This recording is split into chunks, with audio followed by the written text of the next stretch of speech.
जब भी आप कुछ नई चीज़ करने जाएंगे आपको खुद ही सेल्फ डाउट होगा कि मैं कुछ करना तो चाहता हूँ बट ये मार्केट में उतरेगा, चलेगा या नहीं चलेगा। हर सक्सेस स्टोरी के पीछे कम से कम 1000 फेलियर स्टोरीज हैं। 2018 जून में भारत पे की शुरुआत हुई और वहाँ से लेके आज तक मैंने आज कभी पीछे मुड़ के नहीं देखा। शार्क टैंक के माध्यम से आप हिंदुस्तान में जान पाएंगे कि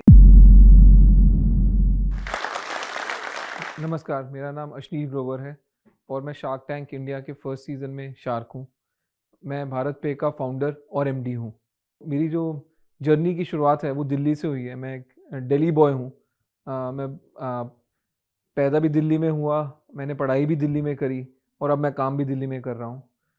मैं एक मिडिल क्लास फैमिली से हूँ। मेरी मदर स्कूल टीचर थी, मेरे फादर चार्टर्ड अकाउंटेंट थे और हमारी फैमिली में सब जॉब करते थे या सर्विस करते थे या प्रोफेशनल्स थे।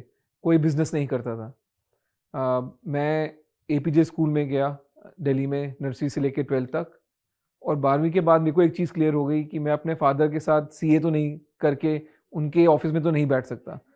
तो मैंने डिसाइड करा कि मैं कुछ डिफरेंट करूँगा और मैं इंजीनियरिंग करने की तरफ चल पड़ा और मेरा एडमिशन आईआईटी दिल्ली में हुआ 2000 में और 2004 में मैं आईआईटी दिल्ली से ग्रेजुएट हुआ।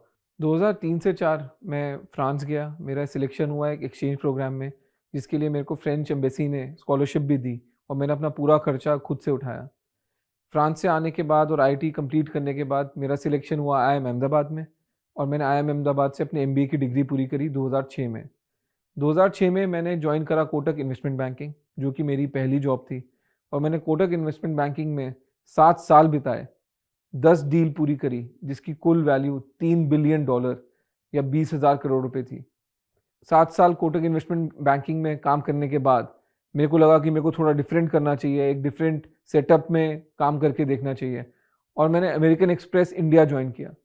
अमेरिकन एक्सप्रेस इंडिया में मैं बाकी पेमेंट कंपनीज में इन्वेस्ट करता था। तो मैंने पेटीएम, मोबीक्विक, पाइन लैब्स, इन सब कंपनी को अच्छी तरह देखा और इनमें इन्वेस्टमेंट के लिए इनको टटोला भी।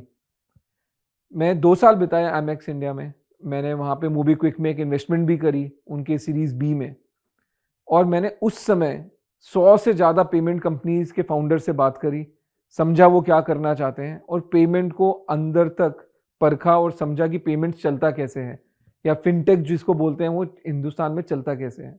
2015 में मेरे पास पहली अपॉर्चुनिटी आई एंटरप्रेन्योरशिप की, जब मेरे एक मित्र जो कि आईटी से हैं, अलबिंदर, वो ग्रोफर्स चालू कर रहे थे और उन्होंने मेरे को बोला कि क्या मैं उनको ज्वाइन करूंगा। तो मैंने ग्रोफर्स ज्वाइन करा एज सीएफओ 2015 में और 2015 से लेके 2017 बीच तक मैं ग्रोफर्स में था। ग्रोफर्स में मैं एक लौता सीएक्सओ था और मैंने वहाँ पे काफ़ी काम किया। एक कंपनी जो बिल्कुल शुरू हुई थी 2015 के शुरुआत में, उसको मैंने 30,000 ऑर्डर पर दिन तक लाके खड़ा किया 2017 के बीच तक। मैंने अपना पूरा जज्बा, पूरा जान ग्रोफर्स को खड़ा करने में लगा दी थी और मेरे को लगता था कि मैं एक बहुत ही लंबे टाइम तक इस कंपनी के साथ रहूँगा और इसको अलग ऊंचाई तक पहुँचाऊँगा। पर जब 2017 में मेरे को निकलना पड़ा, वो मेरे लिए एक लाइफ लेसन था। मैं अपनी सैलरी से कम सैलरी पे, जो मैं एमेक्स में कमाता था उससे भी कम सैलरी पे ग्रोफर्स में काम कर रहा था, बट मैंने सीखा बहुत। मैं आज अगर एंटरप्रेन्योर हूँ तो वो इसी कारण हूँ क्योंकि मैंने जो ग्रोफर्स में सीखा और जो अलबिंदर ने मेरे को सिखाया कि एक स्टार्टअप चलती कैसे है, एक फाउंडर बनना क्या होता है। फिर मैं 6 महीने से लेके 1 साल तक थोड़ा स्ट्रगल करा कि मैं क्या करूं।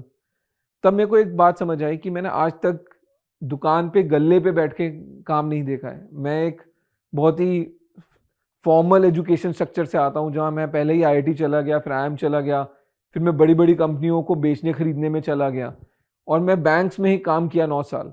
उसके बाद 2 साल स्टार्टअप में काम किया। बट एक जो फाउंडर होता है या एक जो प्रमोटर होता है जो कस्टमर से पैसे कमा के अपना बिजनेस खड़ा करता है, मेरे को उसका एक्सपीरियंस नहीं था।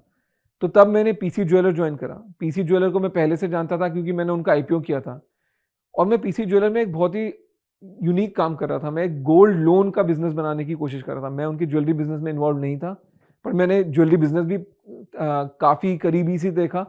मैं करोल बाग में मेरा दफ्तर था, मैं 6 महीने करोल बाग जाता था। करोल बाग में कैसे एक नॉर्मल दुकानदार कैसे रिएक्ट करता है, उसकी क्या साइकोलॉजी होती है, ये सब मैंने समझा।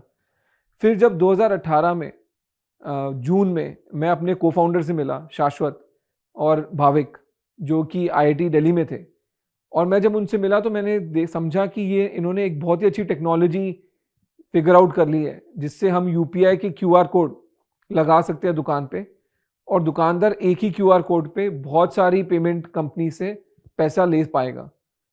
और मेरे को लगा कि ये बहुत ही यंग लोग हैं, बट अगर मैं इनके साथ जुड़ जाऊं और जो मैंने सीखा है एक दुकानदार का साइकी, या मैंने ग्रोफर्स में जो सीखा दुकानदार के बारे में, या जो मैंने पेमेंट्स में सीखा एमेक्स में, तो इनकी टेक्नोलॉजी और मेरे तजुर्बे से हम एक बहुत ही अच्छा बिजनेस बना सकते हैं।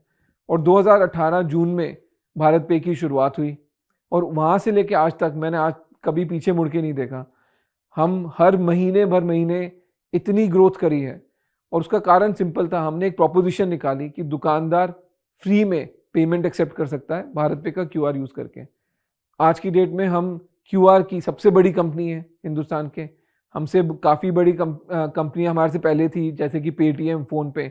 हम उनको भी पीछे छोड़ के छोटे दुकानदारों पे बहुत आगे निकल चुके हैं। दिन की 50 लाख ट्रांजैक्शन हम कराते हैं।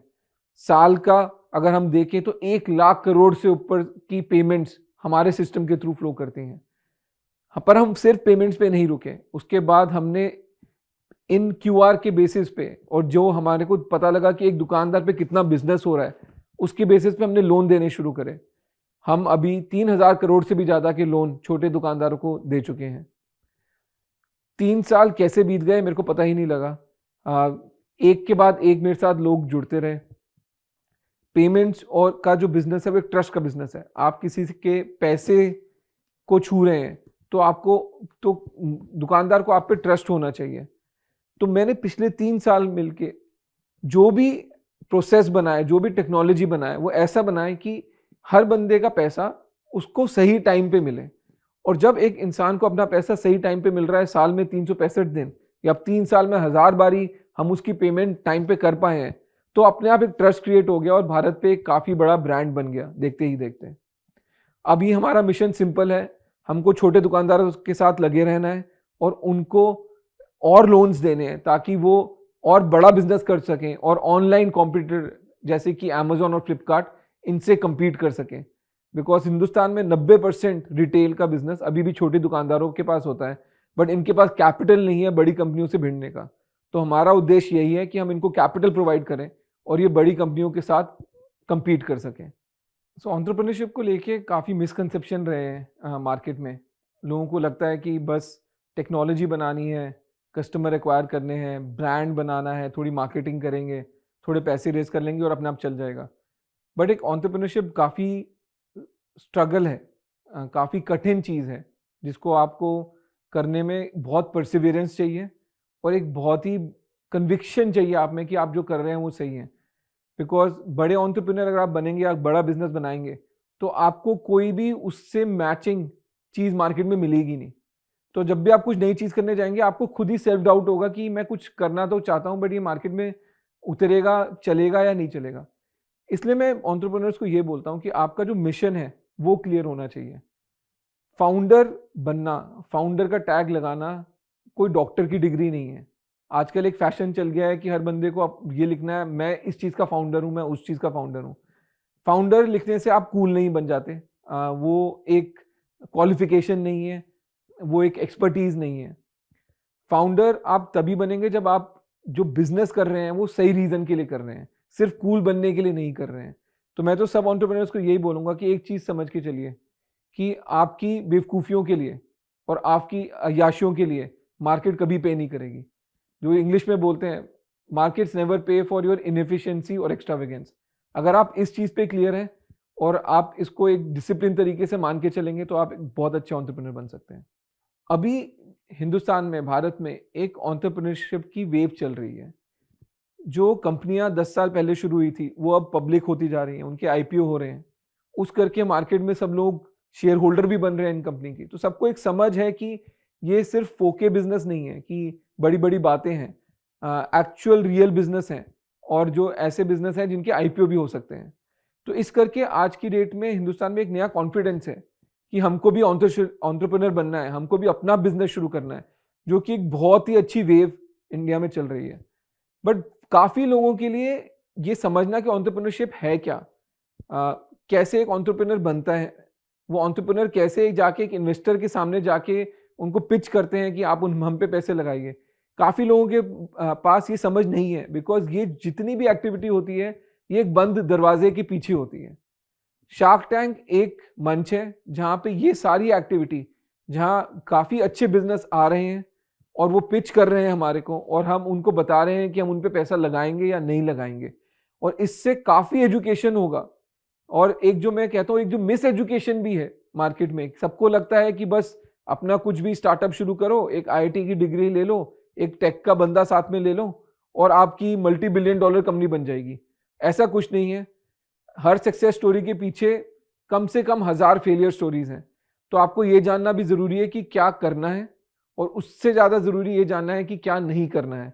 और शार्क टैंक के माध्यम से आप हिंदुस्तान में जान पाएंगे कि एक एंटरप्रेन्योर बनना है क्या। अगर आप एंटरप्रेन्योर बनते हैं, आपकी क्या एक्सपेक्टेशन होनी चाहिए, क्या रियलिस्टिक एक्सपेक्टेशन होनी चाहिए, और कैसे कोई आपका इवैल्यूएशन करता है कि आप पे कोई पैसा क्यों लगाएगा। तो आपको वो पूरी एक जानकारी मिलेगी और एक एजुकेशन मिलेगा, और होपफुली आपका एक एंटरटेनमेंट भी होगा। जोश टॉक्स अब स्पॉटिफाई एक्सक्लूसिव पॉडकास्ट है, जिसके साथ जोश टॉक्स की सभी कहानियां ऑडियो फॉर्मेट में अपलोड होंगी केवल स्पॉटिफाई पर। और हाँ, अगर आपको ये वीडियो अच्छी लगी तो आप जोश टॉक्स पॉडकास्ट को फॉलो कर सकते हैं और सुन सकते हैं ऐसी कई प्रेरणादायक कहानियां सिर्फ स्पॉटिफाई पर। इस वीडियो के बारे में अपनी राय नीचे कमेंट सेक्शन में हमें बताएं और अपने दोस्तों के साथ ये वीडियो शेयर करना ना भूलें।